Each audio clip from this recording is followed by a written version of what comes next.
Olá pessoal, bem-vindos ao podcast da AEARV, um espaço para falar de arquitetura, engenharia, cidades, trajetórias que transformam a nossa sociedade.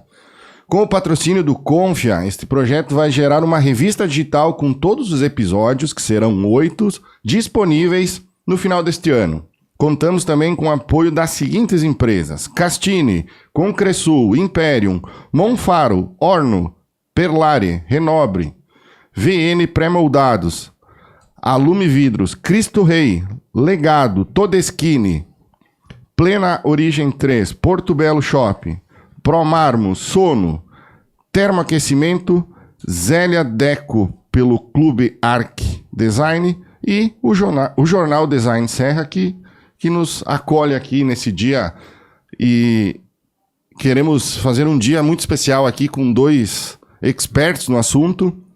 Eu sou o Jonas Forest Brevia, engenheiro mecânico, atualmente no cargo de vice-presidente da AEARV. Também sou empresário e atuo na área de segurança do trabalho e projetos nesta área. E hoje tenho o prazer de receber aqui para um bate-papo o advogado Dr. Ricardo Abel Guarnieri, sócio-diretor da Dupont Spiller e Fadanelli Advogados, que atualmente também é membro do Conselho das Relações do Trabalho, Contrab da Fiergs, com inúmeras especializações na área. Vou deixar então, Dr. Ricardo, que rapidamente você se apresente aqui para o nosso público e fale um pouquinho de si. Bom dia, Breve, bom dia ao pessoal da AEARV, então, agradecendo aqui, bom dia, Jones, né? Bom dia. Parceiro de longa data, Jones, e o Breve também, na verdade, né? É um prazer estar aqui, eu quero agradecer o convite da AEARV, feito por teu intermédio, Breve, e dizer que espero que de fato a gente possa contribuir aí para o debate.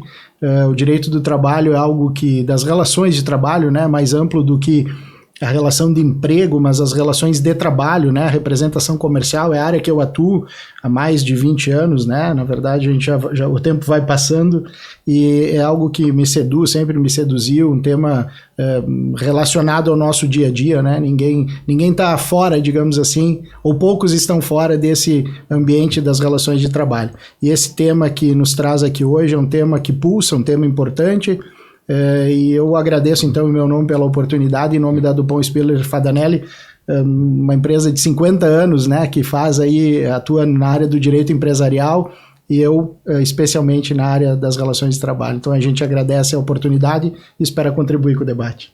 Legal, nós que agradecemos. E também hoje recebemos junto com o Dr. Ricardo o engenheiro de segurança, engenheiro mecânico de segurança, Jones Favreto, sócio-diretor das empresas Proação Medicina do Trabalho, Previne Engenharia, PVA Equipamento, atualmente também é membro do conselho da Fundação Proamb e me parece que atua na área há mais de 25 anos, né? Também o tema hoje central vai ser a NR1. Jones, então, como um engenheiro de segurança já de longa data, se apresente aqui para o nosso público. Seja bem-vindo. Bom dia ao nosso host, o Jonas Brevia, bom dia ao Dr. Abel, né, também, realmente nós realizamos muitos trabalhos em conjunto, né, e é sempre um aprendizado, a gente sempre aprende com os colegas, o nosso trabalho é multidisciplinar, a gente precisa do conhecimento jurídico, do conhecimento técnico, né, é algo que soma no nosso dia a dia. A minha experiência toda ela vem da parte industrial, trabalhei muitos anos na Carraro, de lá veio boa parte do aprendizado, uma escola, né, nessa parte de segurança do trabalho e também na parte industrial, né, hoje a gente atua muito em projetos de engenharia, projetos de linhas de vida, projetos de segurança em máquinas, ergonomia, então a nossa área é bastante ampla e nós temos necessidade constante de aprendizado e esse é um momento importante da gente aprender um pouco mais quando a gente passa um pouco do conhecimento, recebe conhecimento de volta. Então é uma oportunidade aí, vamos compartilhar um pouco do que a gente tem de experiência também. E agradeço o convite da AEARV, eu acho que foi uma iniciativa muito importante, essa questão de realizar e começar inclusive com uma norma de segurança do trabalho, uma norma recentemente atualizada e que gera muitas dúvidas, mas que na realidade não é algo muito complexo, é algo só que se precisa começar a fazer. Muito bem, Jones. Então, reforçando, hoje trataremos do assunto sobre a atualização da NR1, que gerou muito debate no início desse ano, quando ela veio à tona, enfim, com as suas modificações, digamos assim. E o objetivo aqui, então, é tentar esclarecer, mapear bem o que mudou, o que alterou, como está o trâmite disso, né, nesse atual momento, e jogando um pouco para a área jurídica e um pouco para a área de segurança do trabalho, né, que acreditamos que é a situação onde a NR1 vai impactar sempre, né, nas relações de trabalho, né. Então, o engenheiro de segurança do trabalho é o que coordena isso dentro do ambiente de trabalho. E a questão da legislação, né? Que aí o nosso amigo Dr. Ricardo vai trazer e esclarecer isso para nós. Então, para iniciarmos nossa conversa aqui, gostaria de pedir ao engenheiro Jones, né? Para que nos explicasse brevemente, dentro da engenharia de segurança, o que é a NR1, né? Que é uma norma regulamentadora do Ministério do Trabalho e Emprego, mas o que é a NR1, né? Dentro do aspecto das normativas, das normas regulamentadoras. Certo. Todas as obrigações que as empresas têm que cumprir, começa lá na CLT e outros dispositivos, mas internamente as empresas, o que rege mesmo são as normas regulamentadoras. Hoje nós temos 38 normas regulamentadoras, né? Sendo que 36 são vigentes, né? Outras 2 estão em branco, vamos dizer assim, né? Não estão sendo, ou foram incorporadas em outras normas. E a A1 era uma norma que falava de disposições gerais. E ela se transformou, não agora na última revisão, mas antes disso, já há alguns anos, numa norma de gestão, né? Então ela prevê a questão de planejamento, identificação de riscos, ela prevê ações, né? Então lá tem, praticamente ele segue o ciclo PDCA. Planejar, fazer, agir, verificar, enfim, vai fazendo o ciclo aí, melhoria contínua. Então uma norma mais ampla, mais inteligente, vamos dizer assim, porque a segurança do trabalho não tinha uma norma que basicamente juntasse todas as outras, né?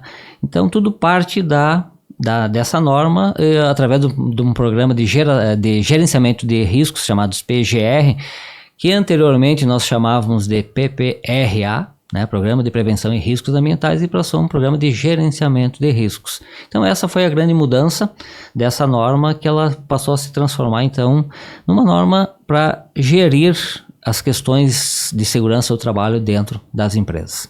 Muito bem.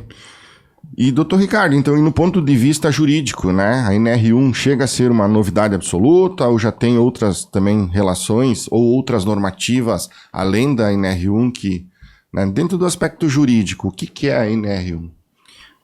Na verdade, o Jones aqui já fez, né, essa referência. Ela é uma normatização que está dentro de um contexto, né, de várias normas regulamentadoras, e é o que rege aí o dia a dia das empresas, junto com uma outra, digamos assim, com uma grande carga de normas, né?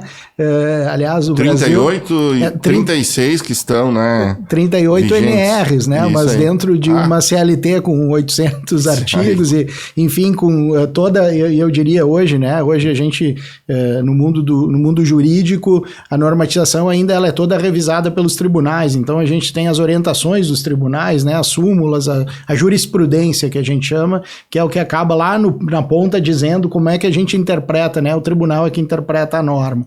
Então, assim, dentro de todo esse arcabouço, a NR1 é mais uma, né? É mais uma. E eu diria, Breve, a partir da tua provocação, eu diria que não é a única, né? A gente olhando, a gente vê que o que veio na NR, o Jones comentou de forma muito correta, a gente já vem tendo as revisões da NR há algum tempo. Várias foram revisadas, eu diria até a grande maior parte das normas das NRs foram revisadas, positivamente, eu entendo, né? Porque a gente tinha muita lacuna, falhas e que permitiu interpretações divergentes, né? E eu acho que a gente teve uma higienização, digamos assim, dessa normativa toda, e a NR1 veio nesse caminho. Nós debatíamos, né, o programa de o anterior ao PGR, na verdade, o PPRA, havia um debate sobre se ele era um instrumento vivo ou se ele não era, né? E agora fica claro que é sim, o PGR vem com essa lógica de ser um instrumento vivo, ou seja, ele vai sendo atualizado e a NR1 entra nessa carona. Mas eu posso referir sim que não é a única norma, a gente tem uma série de normas, fazendo uma pesquisa mais ampla, a gente vai ver uma série de normas que dizem respeito a esse mesmo assunto, essa mesma problemática, digamos assim, dos riscos psicossociais, né? Temos uma norma, por exemplo, do Ministério da Saúde que relaciona lá, que já é de algum tempo, que relaciona lá as doenças do trabalho, né? Que não é a antiga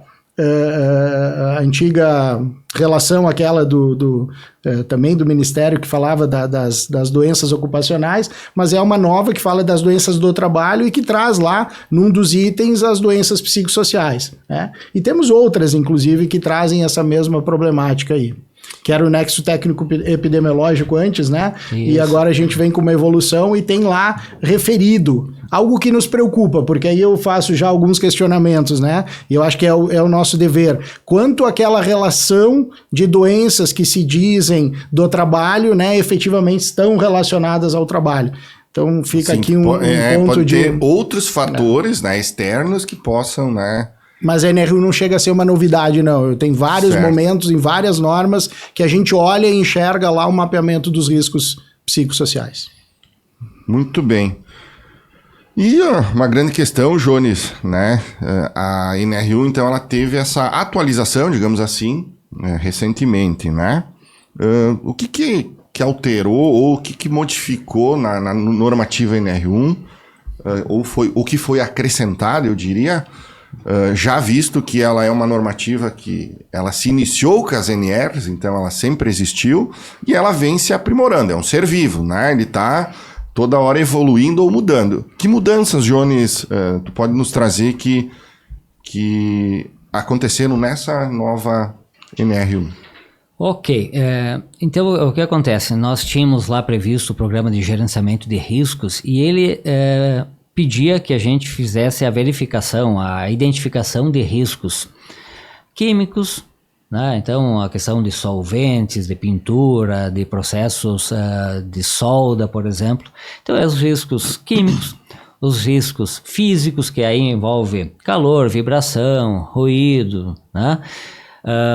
Químicos, físicos, biológicos, então, que a gente encontra em limpeza de banheiro, em hospitais, em outras atividades, consultórios dentários, né, em atividades de esgotos. Então, voltando, químicos, físicos, biológicos, os riscos de acidentes e os riscos relacionados à ergonomia.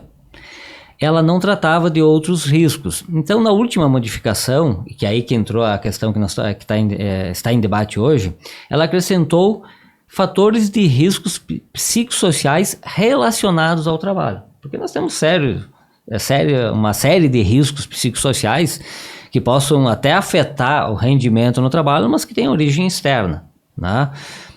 Eu cito sempre um dos fatores, por exemplo, fatores econômicos. A pessoa não tem uma gestão financeira e aí está sempre correndo, vamos dizer assim, atrás da máquina. Isso é um problema, a pessoa não consegue se concentrar no trabalho, isso pode gerar um efeito no trabalho, não ao contrário. Então tem fatores que são externos à empresa e alguns fatores que podem ser encontrados dentro da empresa, né? E esse item... ele associou hoje a norma NR17 de ergonomia, porque lá na norma sempre dizia que o trabalho tem que ser adaptado às características psicofisiológicas do trabalhador.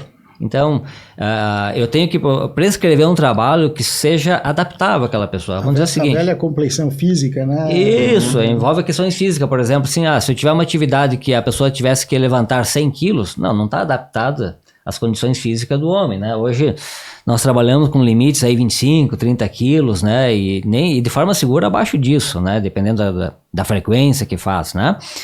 Mas também, por exemplo, assim, atividades que requerem autoconcentração cognitivo, que uma falha pode resultar, por exemplo, em um acidente grave. Tudo isso pode gerar um efeito, então, psicossocial ali que poderia, vamos dizer assim, resultar no acidente ou adoecimento, porque por excesso de preocupação. A gente poderia ver isso muito claro, por exemplo, na atividade de um controlador de voo. Né? Quando está lá, às vezes, controlando vários aviões ao mesmo tempo, e aí começa a dar um problema de chuva, tem que desviar aviões, o risco que isso envolve, Sim, isso gera uma tensão. Isso é um tipo de trabalhador que está sempre numa tensão ali, né? Então isso pode ser um problema relacionado ao trabalho, né?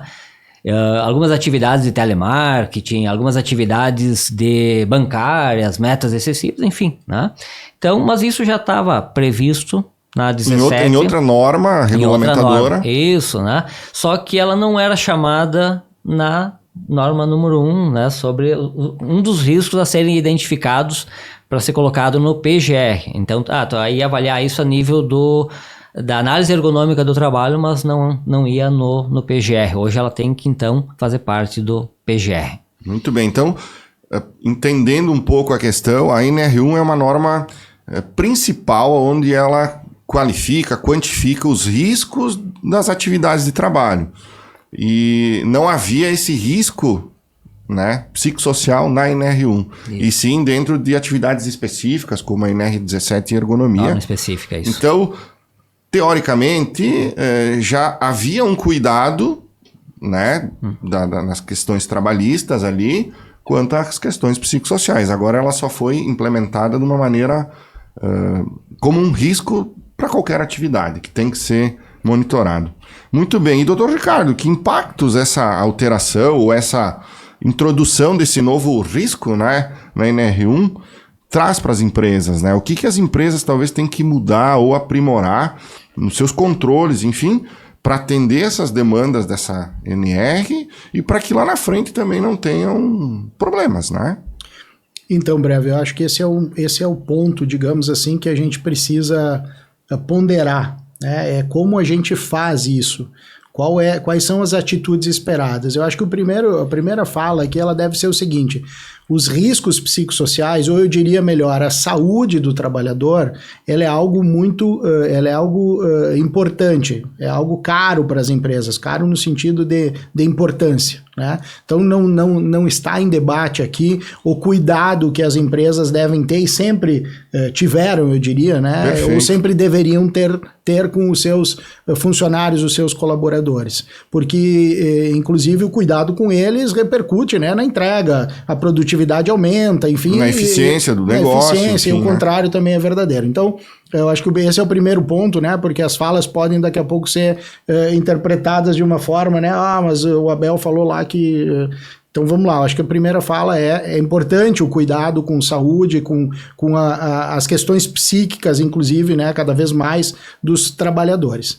A questão é que quando a gente insere isso da forma como a norma trouxe, eu queria me permitir aqui fazer uma contextualização. Há muito se debate a possibilidade ou não de a gente inserir na norma regulamentadora número 1 as doenças psicossociais.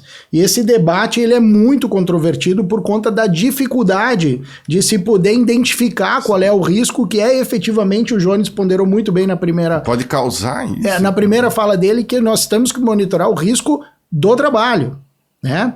Agora, nós temos riscos que são externos, que estão fora do trabalho. O grande problema, Jones e Breve, é que nós temos alguns riscos que eles estão fora, mas vêm para dentro da relação de trabalho. A gente fala aqui, tecnicamente, da concausa, né? Aquele problema que nasceu lá fora, mas que com o trabalho ele pode ter uma concausa no trabalho, ele pode ser ampliado no trabalho. E esses limites são muito difíceis, porque o Jones trouxe aqui de forma técnica, né? E essas normas são muito técnicas, né? Por isso que o trabalho é multidisciplinar, aqui o olhar não é só jurídico, o olhar é do engenheiro, é do psicólogo, é do médico, é da gestão da empresa, é do RH. Dos líderes do RH, né? Exatamente.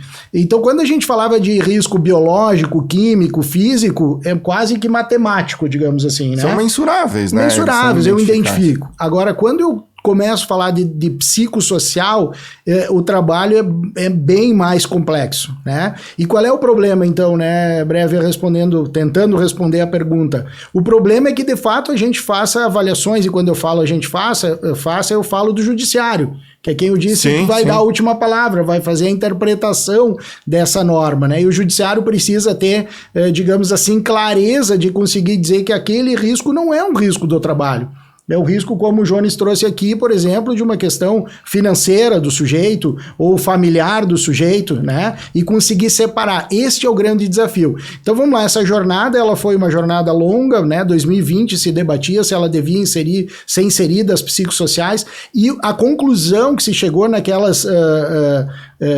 naqueles temas multidisciplinares e naqueles debates, digamos assim, que são os caminhos para a criação da legislação, se chegou a uma conclusão num determinado momento que nós não estávamos prontos, não eram mapeáveis, ou pelo menos não eram facilmente mapeáveis esses riscos psicossociais para o ambiente de trabalho, e que nós deveríamos fazer outros caminhos, digamos assim, percorrer outros caminhos para estar mais prontos para isso. Acabou que nós acordamos com os riscos psicossociais inseridos na NR1, né? Tanto que foi prorrogado, eu acho que acertadamente, para dar, digamos assim, um tempo um pouquinho maior para as empresas, mas eu confesso que eu fico muito preocupado, porque a depender de como a gente mapear um risco, uma vez ele estando lá no PGR, Jones, eu tenho um risco que está no PGR, certo? Sim, ele está descrito lá, ele está identificado tecnicamente. Exatamente. Né? Mas então o Abel está dizendo que não é para mapear o risco. Não, não é isso. É que nós precisamos mapear os riscos certos, né? E nós estamos com o nosso mindset, a nossa lógica é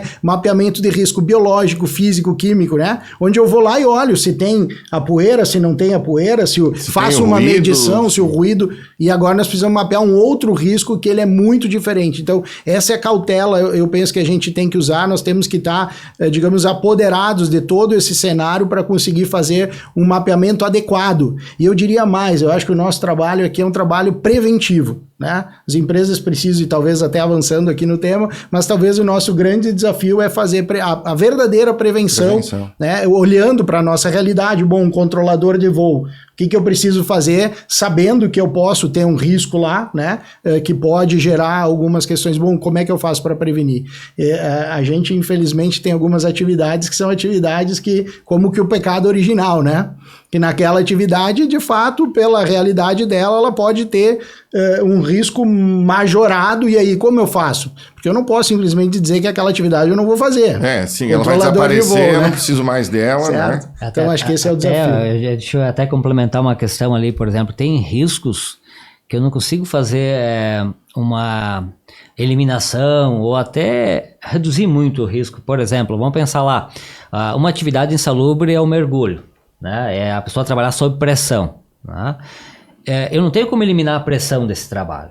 A pessoa que mergulhar vai estar submetida à pressão, quanto mais profundo, maior a pressão. Depois ele tem um tempo de isolamento, muitas vezes eles ficam em câmara de descompressão, e é técnico, tem que ser feito. Então a pessoa se isola da família a longo tempo, consegue fazer, se não me engano, 2 mergulhos por mês no máximo, e tem que ficar, às vezes, né, vários dias em câmaras e tal, né? Então é uma atividade que gera questões psicossociais, mas que não tem muita ação a ser feita porque ela é inerente àquela atividade. E a do controlador de voo é muito parecido, que se consegue fazer algo paliativo, né? De criar ambientes de distensão, alguma ginástica laboral que auxilia nessa distensão, enfim, então tem que fazer medidas paliativas. Agora, eliminar o risco, não tenho, eu tenho que controlar o voo, eu tenho que mergulhar, quer dizer, não tenho. Em algumas situações eu consigo, mas outras não. Posso, Abel, breve, fazer, pode, porque claro. O tema começa a ficar interessante, né? E eu acho que a provocação é importante para nós entender a dimensão disso. A gente sempre fala no direito que tem um impacto econômico das normas, né? E a depender da norma que tu coloca em prática, essa é uma norma que deve ser cumprida a partir do momento que ela entra em vigor, qual é o impacto econômico? Daqui a pouco a gente começa, digamos assim, deixar de lado ou tornar menos interessantes algumas atividades ou algumas coisas que tu não possa agir. Então vamos lá. Há um entendimento, por exemplo, que a relação das pessoas com o público, ela pode gerar o estresse que poderia estar enquadrado num risco psicossocial. E aí eu pergunto o seguinte, o que a gente pode fazer com o público? Eu não posso fazer nada, né? Então, alguém que atende o público de forma reiterada, fala-se do motorista de ônibus, por exemplo, né? Olha só, olha que coisa, uma coisa super presente, né? No dia a dia da sociedade, importante, né? Serviço de primeira necessidade. O que eu faço com o público? Eu não tenho o que fazer. Então, este fator eu não posso intervir, certo? Eu, empresário. Agora o risco, se eu mapear ele, se de fato existir, eu preciso fazer consegue... alguma coisa. Bom, qual é o meu campo de ação? Por isso que eu digo, não é que nós não temos que fazer nada, mas o meu campo de ação fica em fortalecer aquele indivíduo que vai lidar com o público. Esse é o trabalho que eu tenho que fazer. Agora, nós podemos consensar aqui ou não, de que essa não é uma tarefa simples, e eu vou chegar num determinado ponto que eu começo a excluir pessoas, né, que não tem, digamos assim, a fortaleza necessária para aquela atividade. E isso pode ser perigoso, né? Estou dando um exemplo aqui, mas quando a gente entra no trabalho das mulheres, enfim, tem uma série de coisas que a gente poderia a norma poderia estar gerando um efeito, digamos assim, contrário, né? Nós queremos inclusão, não exclusão. Então, esse é o ponto que eu digo que o judiciário precisa ser muito, primeiro os empresários, claro, o mapeamento, identificação, o trabalho preventivo, mas o judiciário também precisa compreender esse contexto para que a gente não tenha inputs, digamos, decisões do judiciário que acabem tendo um impacto econômico, digamos, contrário ao que efetivamente a gente quer. Porque a gente quer proteger todo mundo, não há dúvida disso. Sim, né? E que ao mesmo tempo os negócios continuem, o trabalho continua, Exatamente. E ele aconteça e se desenvolva economicamente cada vez mais, né? Exatamente. Então é uma linha tênue, muito difícil de muitas vezes conseguir conciliar. Jones, tu comentaste também que são 38 NRs, né? E 36 em vigência, né? Que estão válidas, se não me engano, a NR2 e a NR27, que atualmente... 28. Isso, que atualmente não estão em vigência, né? E dentro, então, da NR17, tu comentou que já existia, ou já existe, né? Uma análise dessa questão do psicossocial, né? Na tua experiência e na prática, como era feito esse tipo de análise na NR17, né? O que pode se trazer de bom para a aplicação na NR1, que já se fazia na NR17, até uma maneira de auxílio para as empresas que já monitoram esse risco e possam utilizar ele agora para trabalhar em cima dessa exigência da NR1. Não, perfeito, uma boa questão. A NR17 ela acaba sendo uma norma que nos dá um caminho para identificar riscos psicossociais. Como ela já previa, ela trata isso numa área que falava de organização do trabalho. Né? E lá então assim, nós podemos elencar, por exemplo, alguns riscos que já eram citados aí, que é, por exemplo, ritmo excessivo de trabalho. É uma possibilidade, às vezes eu tenho uma velocidade muito grande numa esteira de produção e a pessoa não tem nem tempo, por exemplo, de ir para o banheiro, ou só pode ir em condições especiais. São situações extremas, por isso que assim, é importante identificar fatores de riscos, porque eles não são iguais para todas as empresas. Eu vou ter... E para todas as pessoas, muitas e do vezes, porte, né? Às vezes eu tenho uma empresa de um porte grande que vai ter uma série pode ter fatores de risco, né? Que podem até não se materializar, mas existe um fator lá, vamos dizer assim, né? Então, que são identificáveis. Então eu posso ver ritmo excessivo, uma alta demanda, por exemplo, de trabalho em um espaço de tempo pequeno, né? E às vezes isso não acontece seguido, às vezes acontece lá 2 vezes por mês. Então tem que ser tratado também de forma diferente, porque também devido à frequência, né? É isso, a frequência, e também é porque a norma, o que ela fala? Ela pede que tu quantifique os riscos, né? Então quando eu vou lá tratar, por exemplo, do ruído, eu tenho lá que para 8 horas eu posso expor no máximo a 85 decibéis, eu tenho um número. Então assim, se eu estou abaixo disso, eu posso ter, estou abaixo de 80, vamos dizer assim, eu tenho um risco muito baixo, se eu estou de 80 a 85, um risco mais médio, vamos dizer assim, e acima de 85 um risco alto ou muito alto, né? Fica fácil. Aqui eu tenho que já tratar, então, itens como frequência e o nível de estresse que isso gera na percepção. Aí é algo, como a gente fala, foi comentado antes, mais qualitativo. Então vai depender de outras ferramentas, né? Muitas vezes pesquisas, enfim, depois podemos mais adiante complementar, né? Mas, por exemplo, tem itens, falta de comunicação, monotonia. Tem pessoas, por exemplo, que fazem um trabalho muito isolado, que não tem nenhum nenhum conteúdo interessante do trabalho, porque nós realizamos, por exemplo, um trabalho, eu considero meu trabalho bastante interessante, porque ele é dinâmico, ele envolve uma série de situações diferentes no dia a dia, né? Mesma coisa na área do direito e outras atividades, mas nós temos atividades que não é fácil nem sair da cama de manhã eu vou ficar o dia inteiro lá na frente de uma máquina olhando ela muitas vezes, né? Não tem nenhum conteúdo. Então sempre que possível também, né? Tem que se ampliar conteúdo e nem sempre isso é possível, né? E aí tem excesso de jornada de trabalho, só que assim, esses riscos também afetam as pessoas de forma diferente. Tem o cara que quer trabalhar mais porque ele gosta, porque ele precisa, e às vezes o precisar não é... Ele quer construir a casa, ele quer fazer, e aquilo não Sim, tá... atingir objetivos pessoais e ele entende que o trabalho é o meio, né? Isso, e isso não tá gerando tensão para ele. Para ele é um alívio, é bom, ele gosta daquilo, né? A mesma coisa, e outras situações, por exemplo, né? Então, nós podemos ter lá umas dezenas de riscos diferentes, depois entra a questão de assédio moral, sexual, de gênero, enfim, que também são riscos que têm que ser tratados e já tem também. Dentro desses riscos psicossociais, exatamente, então também envolve vai isso envolver também. Isso também. Muito bem. Doutor Ricardo, até aproveitando tu comentaste, né? Então, parece que não é um desafio novo, que já se tinha isso para ser feito dentro do ambiente de trabalho, essa análise, mas agora, como ela está instituída, digamos, na normativa principal das NRs, eu queria que tu comentasse um pouquinho como é que está a linha do tempo disso, né?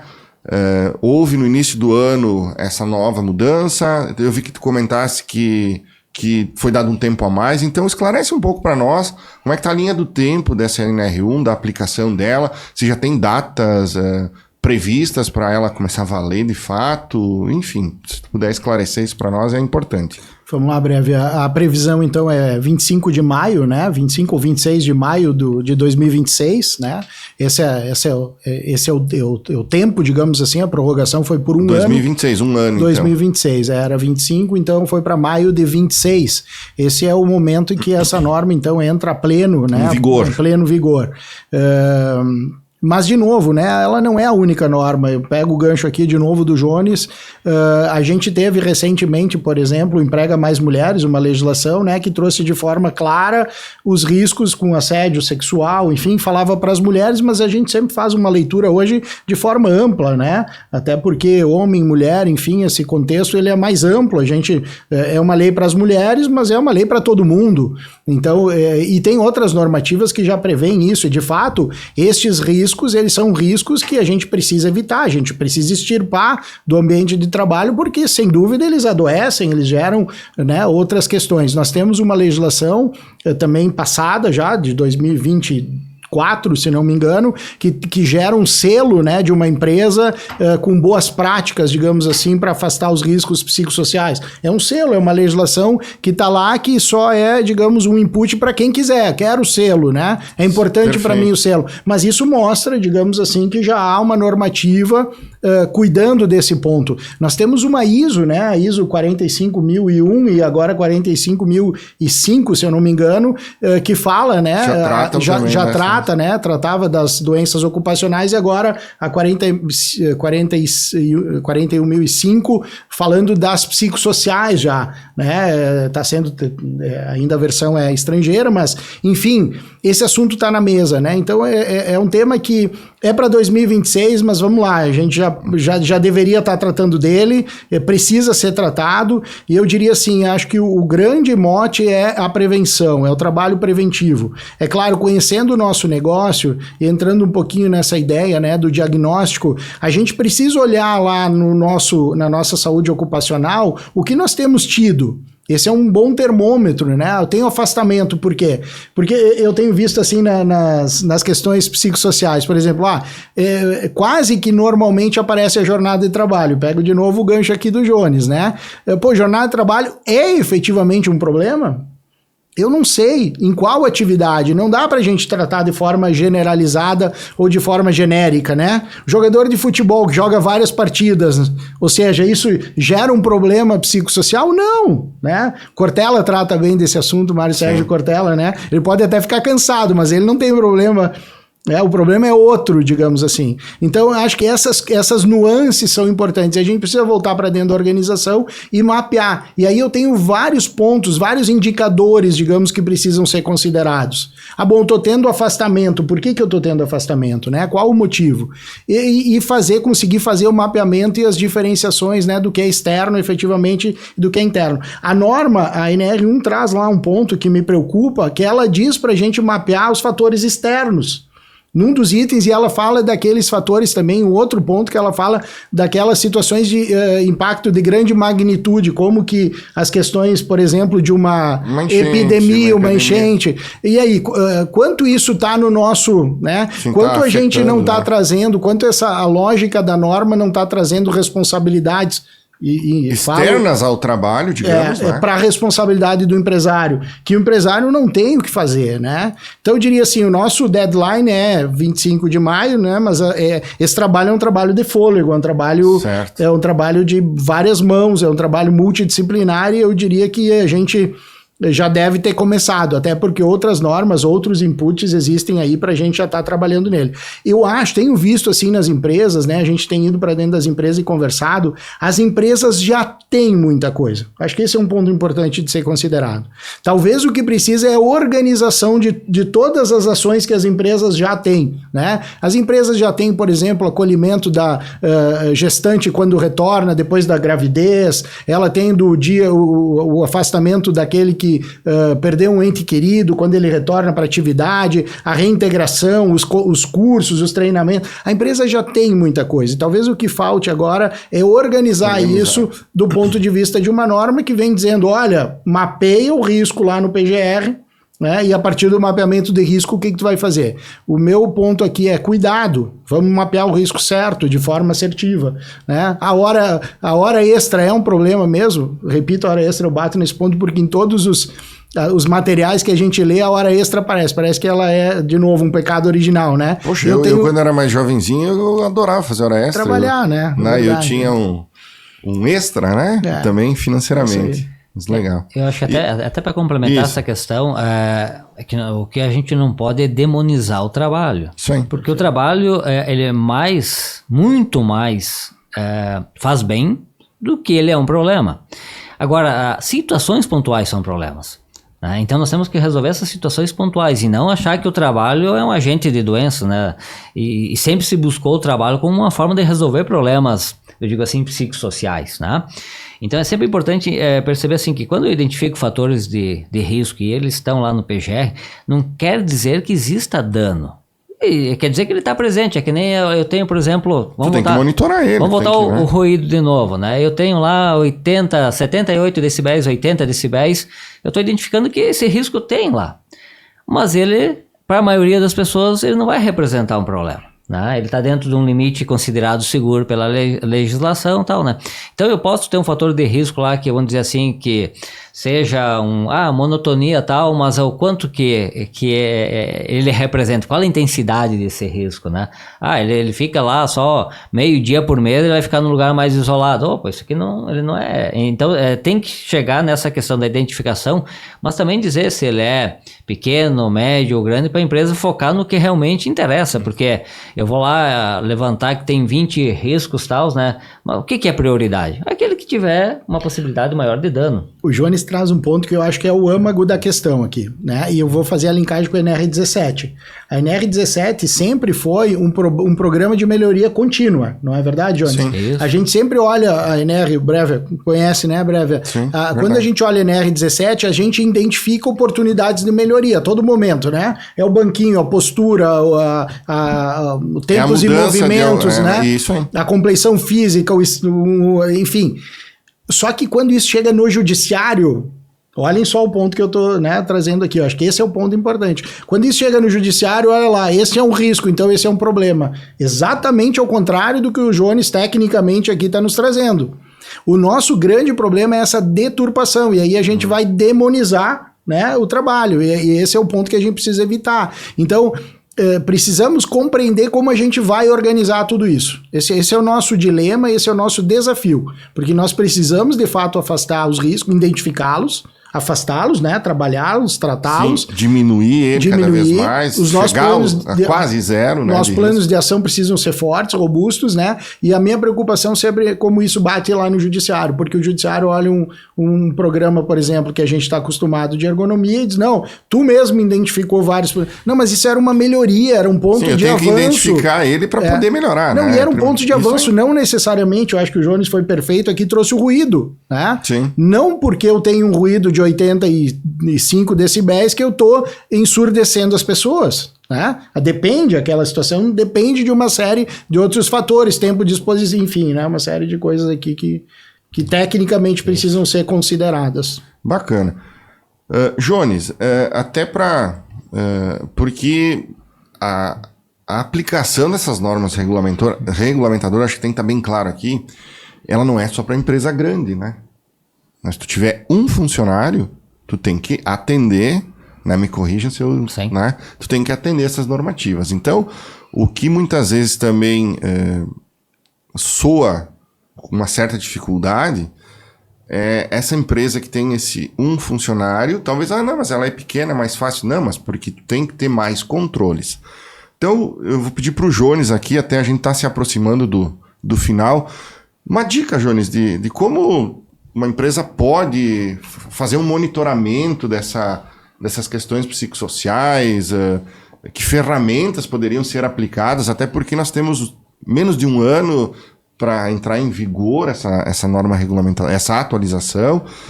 O que tu daria de dica, ou o que tu já vê na prática que está sendo feito por algumas empresas que tu possa trazer para nós aqui como uma dica, uma sugestão? Bom, a prevenção sempre, né, a doutora Bel já comentou, é a melhor opção, né, é melhor prevenir do que remediar. Foi um médico antigo do trabalho que falou isso lá no século XVII, se não me engano. Então, assim, começa assim, para a empresa, vamos usar do ponto de vista prático, assim, né, elaborar um manual de boas práticas, né, para que seja capacitado gestores e colaboradores, porque o problema pode acontecer entre colegas, né? Mas também na relação de chefia, da forma como ele trata, da forma como ele reage a determinadas situações. As pessoas têm personalidades diferentes, e aí eu vejo que o primeiro item ali é capacitação de principalmente gestores, para eles saberem lidar com conflitos, não ser um potencializador, porque muitos problemas, inclusive de demandas judiciárias, começam numa demissão mal feita, tá? Então ali o grande desafio é fazer essa gestão desses, capacitar essas pessoas, né? E também o seguinte, tem outros fatores que, vamos buscar de novo a 17, né? Tu pode incluir pausas periódicas em que o processo permita, tu tem questões de alternância de atividades, melhora de condições ambientais, porque fatores podem acontecer porque o trabalho está numa temperatura muito elevada, que a pessoa começa até a querer se afastar do trabalho porque o ambiente está muito ruim, está difícil trabalhar. Então e a pessoa precisa do trabalho, então uma forma de se defender, ela vai começar muitas vezes se afastar do trabalho por atestados, por situações desse tipo, porque está sendo gerado inclusive pelo ambiente, né? Mas eu estou falando de situações extremas, frios extremos, enfim, né?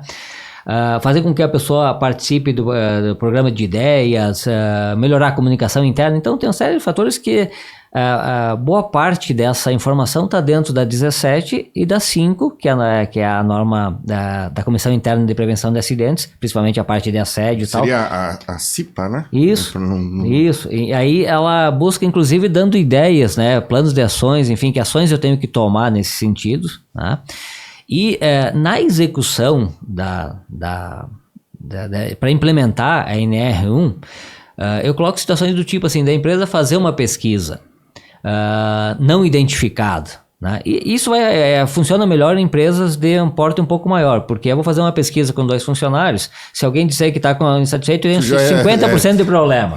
E é uma mentira, vamos dizer assim, do ponto de vista estatístico, né? Mas eu tenho empresa com 30, 40 funcionários, eu faço uma pesquisa tipo usando um Google Forms, coloco lá 15, vamos dizer assim, eu faço perguntas que estão relacionados, né? estratificada por setor, mas sem identificar a pessoa, que daí ela vai responder com mais honestidade, porque aí tu pode identificar, às vezes, potenciais, vamos dizer assim, tem uma pessoa que reclamou da agressividade do chefe, por exemplo, mas pode ser um caso pontual, de 100 pessoas, uma, né, mas daqui a pouco eu tenha 20, 30 num setor de 100 pessoas, opa, aqui tem algo a ser tratado. Tá? Então tu consegue ter essa percepção. É um documento para ser tratado pela gestão da empresa nessa gestão do psicossocial. Junto disso é fazer uma avaliação ergonômica, que essa avaliação ergonômica, conforme o porte da empresa e o objetivo, pode estar vinculado só a esses aspectos de organizacional, da parte psicossocial. Eu não preciso avaliar toda a norma, porque muitas vezes eu tenho determinada atividade que não tem grandes demandas ergonômicas e foca nessa parte de riscos sociais. Psicossociais. Então as ações elas estão voltadas, por exemplo, implementar lá canais de denúncia para a CIPA, isso já está na norma, né? Então tem uma forma de tratar essas denúncias, dela ser anônima, né? Porque muitas vezes uma situação que vem lá para a direção da empresa, ela é importante, porque daí ele consegue, ele fica sabendo dessa informação, inclusive. Mas se ela não criar um canal seguro para essa informação chegar e não estar protegida, a denúncia não vai acontecer. E daqui a pouco a empresa só vai saber do problema quando ela recebe um processo judicial. Então, a prevenção é a chave do negócio. Muito bem. Então, algumas dicas interessantes. E, doutor Abel, então vamos supor que a empresa faz tudo que o Jones aqui nos sugeriu, né?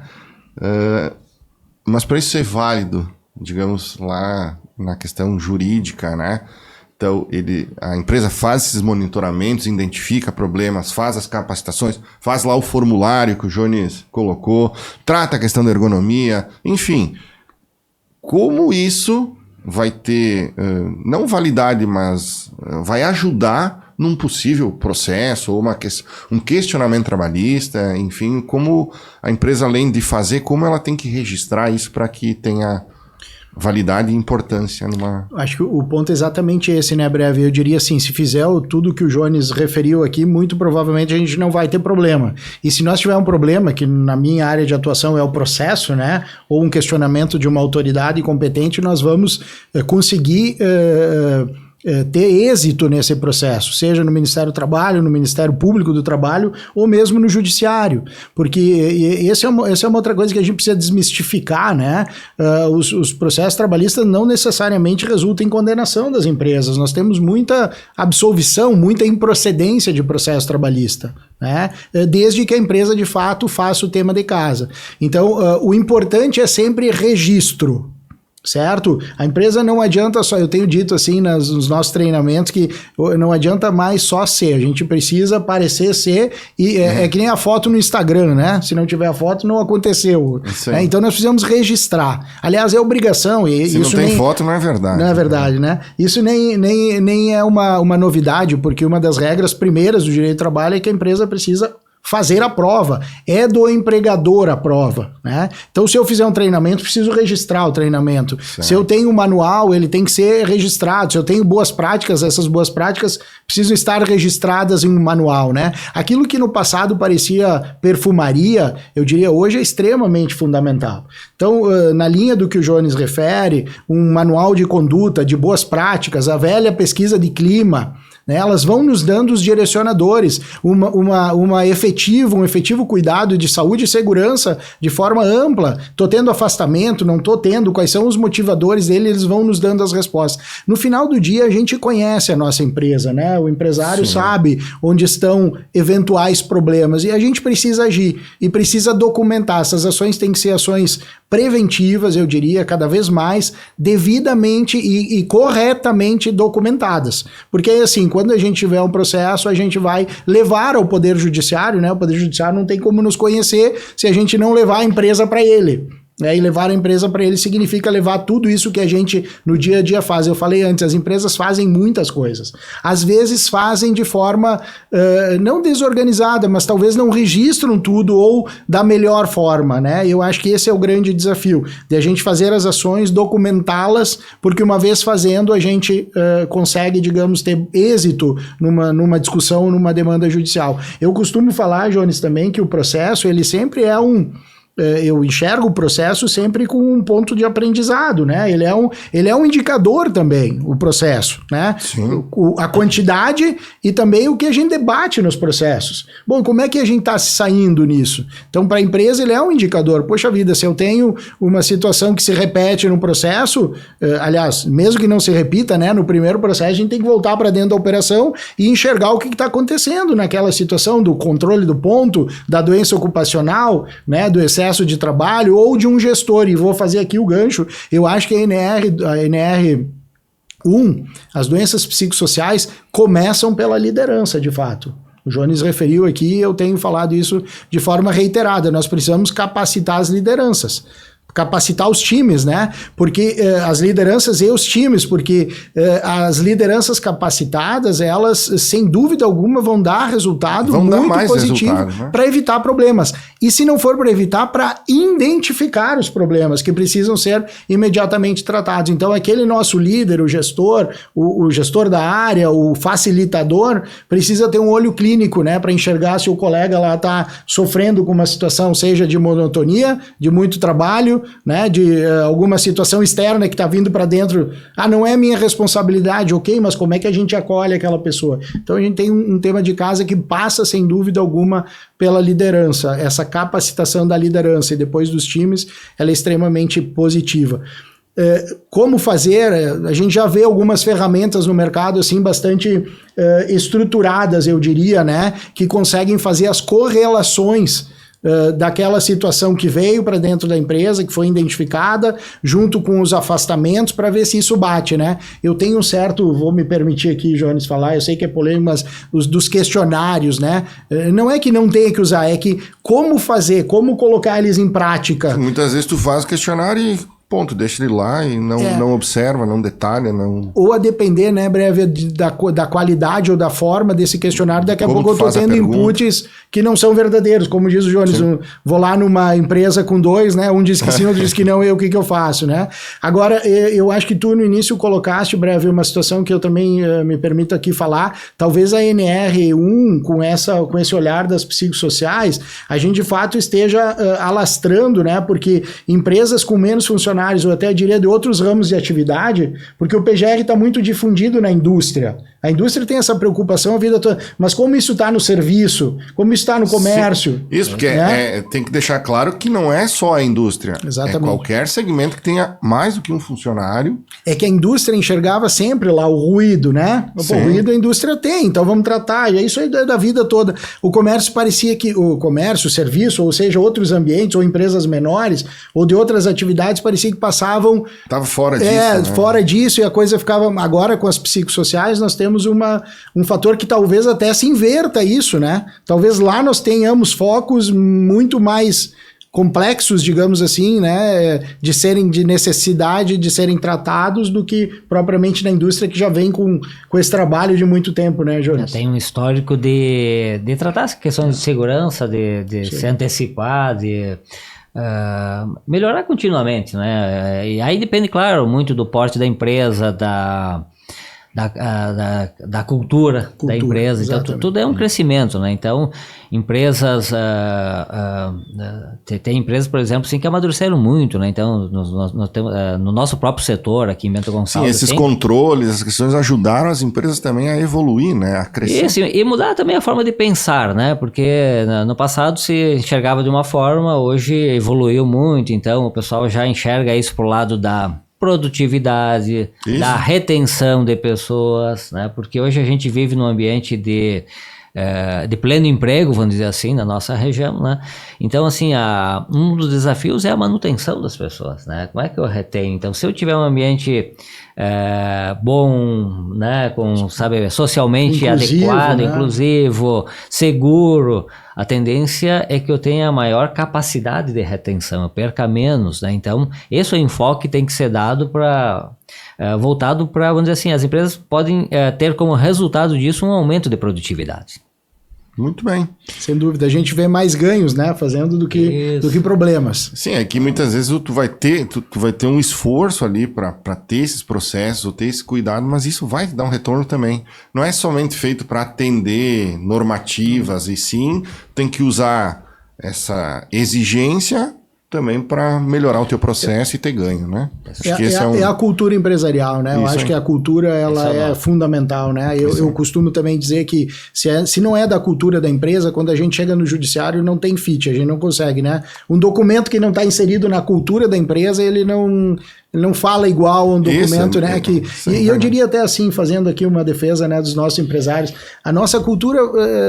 Ela sempre foi, os nossos empresários são muito preocupados, né, Jones, com toda essa questão de saúde, segurança, bem-estar. A empresa é uma extensão da família, né, aqui na nossa região, empresas familiares de muito tempo, então isso está na cultura. Eu acho que o que falta talvez seja a gente documentar tudo isso aí e mostrar, né, para quem tem que ser mostrado muito tudo bem. Isso que é feito. Pessoal, muito obrigado. Foi um prazer receber 2 experts do assunto e queria dar agora um espaço para vocês para deixarem... A gente vai ter muita gente nos assistindo, então, saindo um pouco da NR1, chama a dica, né? Para quem está estudando engenharia, para quem está fazendo direito, que quer ser um bom advogado, um grande advogado, dica para esse pessoal como evoluir na carreira, né? Dar um pouquinho da experiência de vocês, deixar esse recado também para os novos profissionais. E eu vi que vocês, e eu também sou muito defensor disso, que o trabalho em si, ele é o meio para não termos problemas psicossociais, muitas vezes, né? Então, deixe uma dica, doutor Ricardo, para quem está nos ouvindo. Puxa vida, que responsabilidade, né? Mas eu diria assim, eu acho que as coisas são bastante simples, né? Em toda a profissão. Mas o direito é uma profissão apaixonante, né? Algo que a gente, de fato, o direito empresarial, que é o direito que a gente pratica lá no escritório, né? E a gente aprendeu lá com os fundadores, Dr. Décio, Dr. Gilberto, né? Décio Dupont e Gilberto Spiller, essa paixão pelo direito, pelo que a gente pode fazer em benefício do cliente, né? E é uma atividade que a gente aprende todo dia, porque a gente está em contato, né? Com muitas pessoas, constante evolução e com muitas pessoas diferentes, digamos assim, e a gente tem um aprendizado diário. Então, eu sou suspeito em falar, mas é uma atividade apaixonante, todas elas são, né? Mas falo da que eu conheço e da que eu pratico. E o direito, de fato, é uma oportunidade, eu diria, de vida, né, de melhoria, tem muita gente que faz direito e não atua, e eu digo, pô... Faz por conhecimento também, né? E é sensacional, porque de fato é uma faculdade, né, que agrega na nossa vida, no dia a dia, de quem quer que seja. Eu até digo que algumas cadeiras, pelo menos, deveriam ser obrigatórias, né? Todo mundo precisa, em todos os cursos do direito. Mas, vamos lá, a fórmula é trabalho, bastante trabalho, né? Nada acontece sem trabalho. Estudo, muito estudo, porque todo dia, na nossa área aí, todo dia estamos falando de uma, né? Mas nós temos normas novas todo dia. O Brasil é pródigo em normatização, né? A gente tem norma para tudo. Então, assim, a atualização com todos os desafios que a gente tem hoje de mercado, né? Nós estamos aqui fazendo um podcast, coisa que lá quando eu saí em 2000 dos bancos da faculdade, nem imaginava fazer, né? E a gente precisa se reinventar e, digamos assim... O que é também legal, o que é também bom, né? Essas novas formas de comunicação aí com o nosso público, com os nossos clientes. Mas eu diria assim que a gente tem que fazer o que gosta, né? Com muito trabalho, simplicidade. A gente não reinventa a roda, mas a gente precisa estar muito conectado, digamos assim, para poder levar o nosso cliente, né? Saber levar o nosso cliente às melhores soluções para cada caso, tudo muito personalizado, né? Muito pontual e muito tailor-made, vamos lá, né? A gente precisa entregar na medida certa, a partir da necessidade do cliente. É isso que a gente faz com muito trabalho e muita paixão. Aí. Muito bem. Jones, então, a tua dica aí para quem está querendo ser engenheiro mecânico e de segurança, o que tu pode deixar como sugestão ou um recado? Primeiro dizer que ele é um mercado muito grande e com alta demanda, né, e baixa oferta. Então, onde eu tenho alta demanda e baixa oferta, tem oportunidades. Então, a gente tem dificuldade hoje de ter técnicos bons, de engenheiros bons, né? Então, e o mercado, ele capta muito, então, e tem muitas oportunidades, tem várias especialidades. Eu posso atuar em vasopressão, eu consigo trabalhar em ergonomia, eu posso trabalhar em linhas de vida, eu posso trabalhar no ruído ambiental, externo, interno, quer dizer, eu vou dizer assim, se a gente começar a mapear, aí nós temos centenas de oportunidades, né? Que eu posso ser um especialista em determinada área, eu posso ser um clínico geral, vamos dizer assim, levando para a área médica, em que eu consigo ter um diagnóstico de várias situações, né? Então é uma área com muita oportunidade, um mercado, vou dizer assim, de certa forma até garantido por legislação, né? Então as empresas grandes precisam de engenheiros, precisam de técnicos, obrigatoriamente inclusive, e tem as assessorias e também esse trabalho autônomo, né? De criar negócios, né? Então esse é um mercado que hoje ele está... não tem, vamos dizer assim, fornecimento de mão de obra técnica suficiente para atender todas essas necessidades, né? É que nem se hoje aqui, vamos dizer que tu começa aqui a própria demanda de trabalhos de psicóloga, que vai aumentar um monte, né? Porque tem uma coisa que é a identificação do risco, né? Mas tem outro que é o tratar ele. Muitas vezes, assim, muitas empresas de porte já têm psicóloga interna, né? Então as empresas pequenas também vão demandar do serviço isso, público, né? Coisas desse tipo, até porque vai ter que adequar o porte da empresa. Mas é um mercado todo muito forte, né? E que gera crescimento. E para atingir isso é estudo, a ser autodidata, porque a formação tanto do engenheiro como do técnico, ela é na base básica, vamos dizer assim, de conceitos, né? E o aprendizado vem com o tempo e com a prática. Com a prática e com o autoaprendizado, né? E hoje, mais do que nunca, ficou fácil aprender por conta. Só então, basta querer. Basta querer. Então, chegamos ao fim do primeiro episódio do podcast da AIARV, com o patrocínio do Confia. Então, mais uma vez, muito obrigado ao Dr. Ricardo, ao engenheiro Jones. E dizer que daria para ficar aqui mais umas 2 horas falando, teríamos assunto.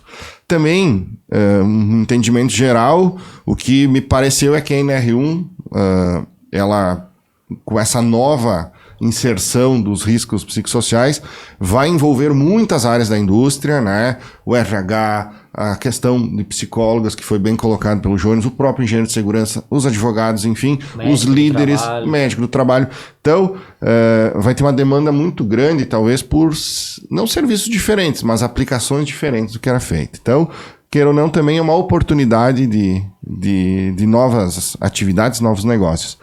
Queríamos aqui também agradecer aos nossos apoiadores: Castini, Concresul, Imperium, Monfaro, Orno, Perlari, Renobre, VN Pré-Moldados, Alume Vidros, Cristo Rei, Legado, Todeschini, Plena Origem 3, Porto Belo Shopping, Promarmo, Sono mais Termoaquecimento, Zélia Deco pelo Clube Arc Design e o Jornal Design da Serra. Muito obrigado. Chegamos ao fim do nosso primeiro episódio do podcast, tratando do assunto de NR1 e suas novas inserções, principalmente na questão dos riscos psicossociais. Muito obrigado. Obrigado, Breno.